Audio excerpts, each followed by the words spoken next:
Hello and welcome to my channel. I am BeardedDev, bringing you another SQL tutorial, and in this video we're going to be looking at subqueries. More specifically, we're going to be looking at self-contained Scalar-valued subqueries, and that will become apparent when we go through some examples. You are able to follow along with this video. There will be some code examples in the description, so do have a look there. And also, if you are new to the channel and you're interested in T-SQL programming, data analysis or data engineering, do subscribe and check out my other videos. There's lots of great content on there. Let's jump over to SQL Server Management Studio now and we'll go through some examples. Okay. So we're in SQL Server Management Studio, and for this video I will be using a sample database that is available online. I will be using AdventureWorks 2019, which is the latest version. If you have got an older version, don't worry too much, you should still be able to follow along without any issues. The only problem that you may come across is you might see some differences in the data. The data here is not what is important, it's just writing the subqueries. So the actual results are not important, but if you do want to check them, you might need to get the latest version. And if you do want me to do a video on how to restore a copy of AdventureWorks, please do let me know in the comments and I will get one up as soon as possible. So we're going to be starting off with a simple query here from the sales order header table. So they have a sales order header and a sales order detail table in AdventureWorks. So we're just going to be selecting these columns to start off with.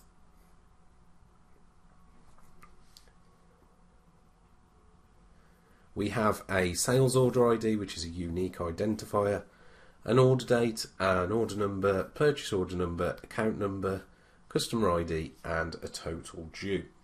So we're going to start off with how we can write subqueries within select clause. So first of all, what I want to do as an example is, let's say I want to identify the latest order date. So I'm going to open parentheses and I'm going to select max order date, and then I'm going to select that from our sales order header table, and I'll just give that a name as latest order date. So we can see there we've got another query wrapped within parentheses, and we're looking to retrieve the maximum order date from this table, and we're looking to return those results within our initial select. And if I go ahead and execute that, we can see we've got our latest order date. Now as you can see, this doesn't have any relevance to the customer or the sales order. It is simply selecting the maximum order date from that table, which might not be relevant, but it might be something you need for ad hoc queries. I wouldn't recommend anything like that to exist in production unless you need to apply further manipulation to it. So for example, if I would do this, if I'm looking at order date, and I can see here I've got some orders from 2011, and I need some context, I want some context of the orders, then I can include a column like that to give me some context to see, well, I should have orders here now from whenever the minimum date is until the latest date, which is the 30th of June.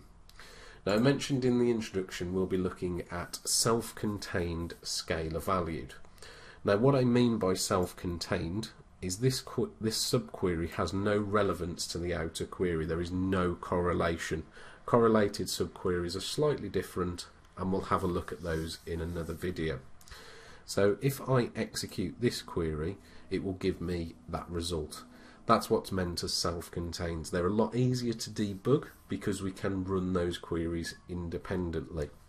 Now Scalarvalued, what that means is it will only return one value, and in this case we can see that it's returned that value.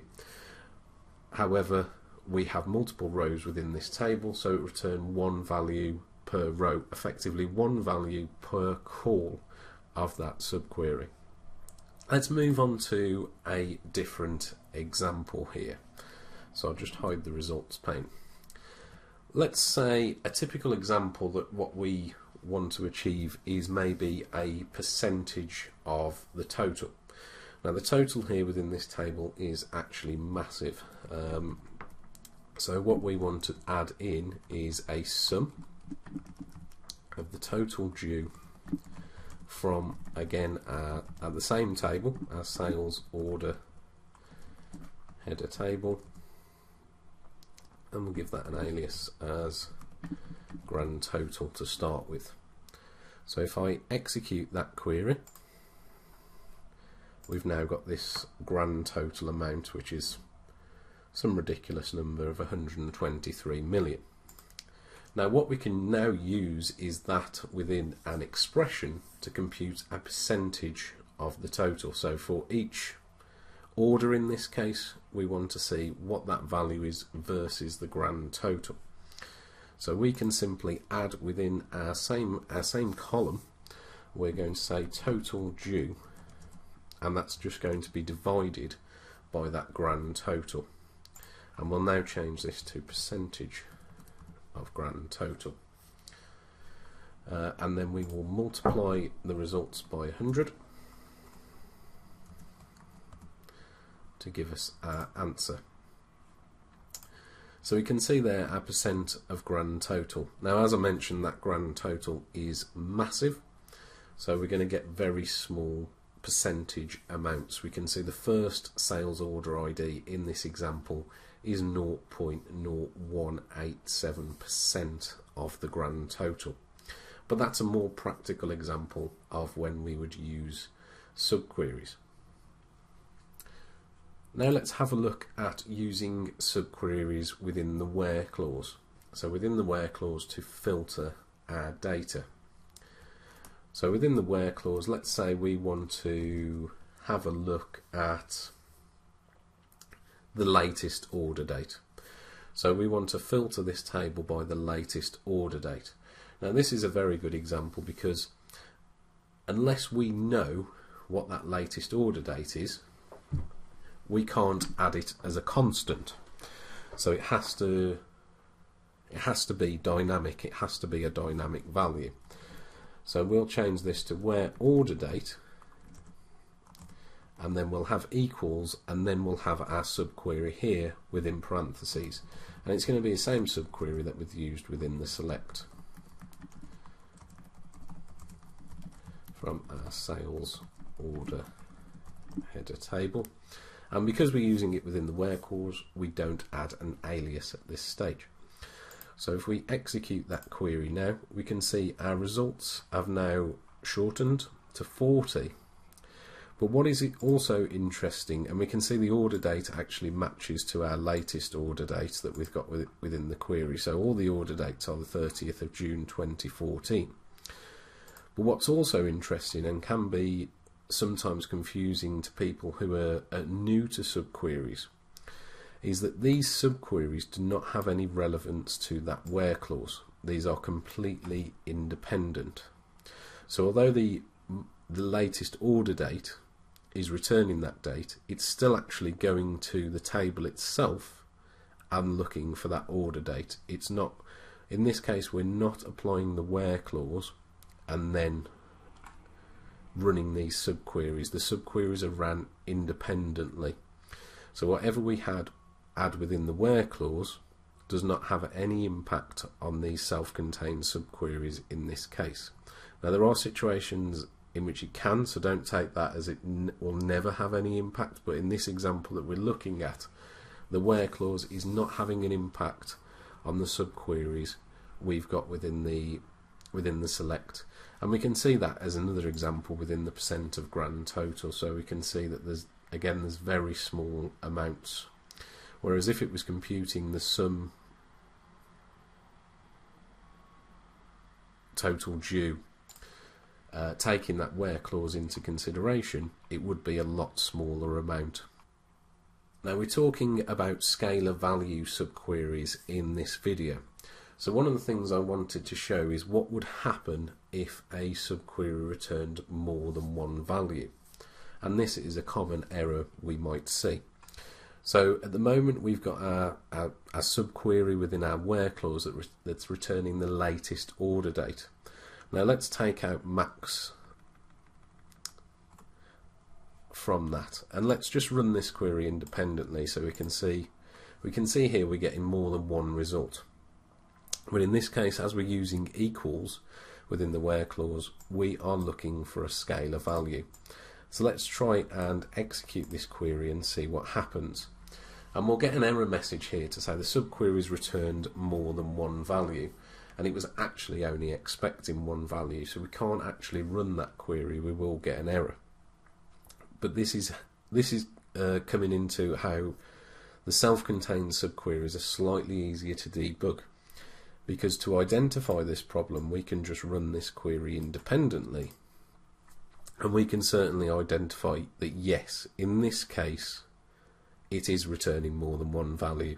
So we'll know we need to add something to that subquery to return one value, whether that be a top one or something like an aggregate function such as max or min. Now another example we might typically go through is where the subquery returns a null value. So we know from our previous examples that the latest date, I think, was the 30th of June 2014. We can actually add a where clause to our subquery, and we'll say where order date. We're currently in the year 2020, so let's say order date greater than or equal to the 1st of the 1st 2020. Now again we can run this independently and we can have a look at those results, so we can see it actually returns a blank result. Now we'll wrap that within a max and we'll run that again. And we can see now our subquery actually returns null. Now let's hide the results grid and let's go ahead and execute this query. And we can see in this case we're going to get an empty result set. So when our Scalarvalued subquery returns null, we will be presented with an empty result set. And again, if you're looking at a query that includes a subquery within the where clause and you're seeing an empty result set, you have the option then, this is going to be your starting point, is to see what value that subquery is going to return. Moving on to another example is how we can actually nest subqueries. So what we're going to do is, for simplicity, we're just going to remove the subqueries that we've got in our example. If you are following along, they will be available in the code description. So let's start off with a simple one, and how I like to build nested subqueries if we need to use them is we start with the inner query and then move out. So in this case we are going to start looking at this table. We're not going to start with the columns we want to return. So what I want to go through is an example where we retrieve orders for the minimum order date but relate to the maximum order ID on that date. So we're going to start off with, in fact I will start off with these columns, so let's do this. So if we say we want to retrieve sales details for the minimum order date, so we say where order date equals select min order date, and again we're just using the same example here, same table for all examples. Another side to this is you don't have to refer to the same table within the query. So if you have a column that you want to select from another table, you can add that in within the select. It has no relevance to the actual table that you are selecting from. And again, within the where clause it doesn't matter either. I could select this order date and I could select a random date or a meaningful date from another table to see where it matched. So if I go ahead and run this query, we've switched it round a bit, we're now looking at the minimum order date. But now let's say I want to select it for the maximum sales ID. So in this case it would be 43701. But I want the maximum sales order ID for the minimum order date. So I need to change this query slightly. So I'm going to change this to where sales order ID, and that's going to be equals. I'm just going to go on to the next line, and again what I want in this case is select max sales order ID from sales order header, where order date equals our min order date. So I'm just going to align this nicely. I'll just hide the results grid.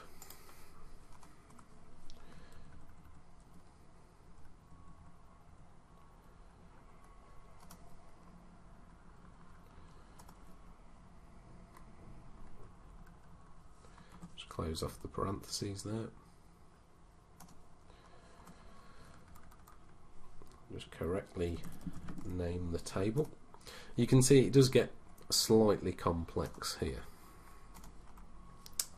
But now we've got that spaced out and aligned properly, aligned as how I like it anyway. So I always like to add an indentation within subqueries to show that that is the bit that's been executed first. So again we can run this to say we want this minimum order date, and then we have to run this including the where order date equals there to get the maximum sales ID, and we get the 4370, and then we can run the whole thing, which noticed how I changed the sales order ID to equal that, and we get the correct information for that particular sales order ID. Now it's worth mentioning the downside to subqueries.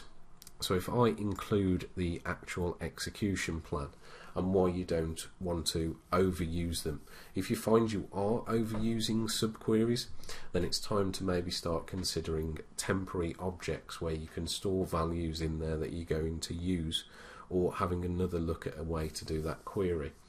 Reason being, in this example, I'm going to actually hit the same table 3 times. So it's probably worth me having a look at how to simplify this process and how to prevent me either scanning or seeking against that table that many times. If I execute this query and wait for the execution plan to appear, it's quite small on screen, but we can see we've hit a clustered index scan here of the table, followed by a nested loops. We've hit a clustered index scan here of the table, and yet again now we've hit a clustered index seek. So we can see we are hitting that same table 3 times. So again, when you're finding yourself using a lot of subqueries, especially if you're returning the same value, so perhaps within the select you've got a grand total figure and you're applying different expressions against that figure, so you're using that in 3 different columns, then it's probably worth storing that grand total figure in a variable or a temporary object of some kind, and then just hitting that temporary object, because then at least you're only hitting that table once and then storing that value. So it's something you will need to explore. The last example I wanted to go through is where we just simply select from subqueries. So we don't have to, we're going to use two subqueries within an expression. I haven't explained that very well, but hopefully it will become clear. So again, we're going to be using the sales.sales order header table. And here's an example I want to give you.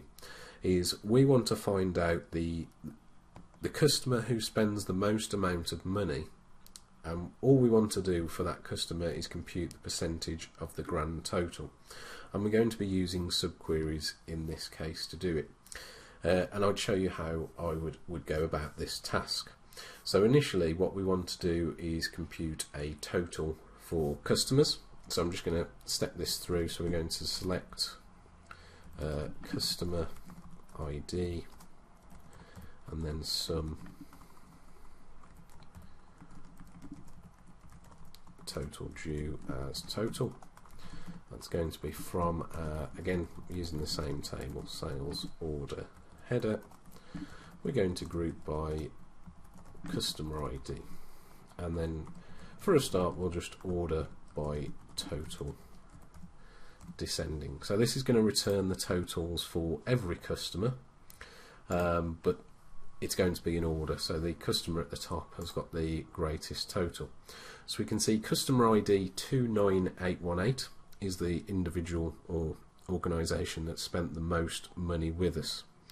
So now we need to, what I want to do is adapt this query to get this total value. So what I'm going to simply do is a top one, and I don't need customer ID. Customer ID is not something I'm going to be passing in. I want to use a Scalarvalued subquery here, so I don't want to return multiple columns. So if I go ahead and execute that, I can see I've got the value that I want to return. Now the next part is we then want to apply that over the grand total. So again, we're going to write out another query, and this query is going to be very simple. We're just going to do sum total due. We'll alias that as grand total, and it's going to be from the same table. And as we're applying the aggregate function to all of the data, it's only going to return one value. We don't need to group the results by anything. So we can see there's the grand total of 123 million that we saw earlier. So what I now want to do is compute the percentage of the first query over the second query. And how I'm going to do that is a select, and it's going to be open parentheses,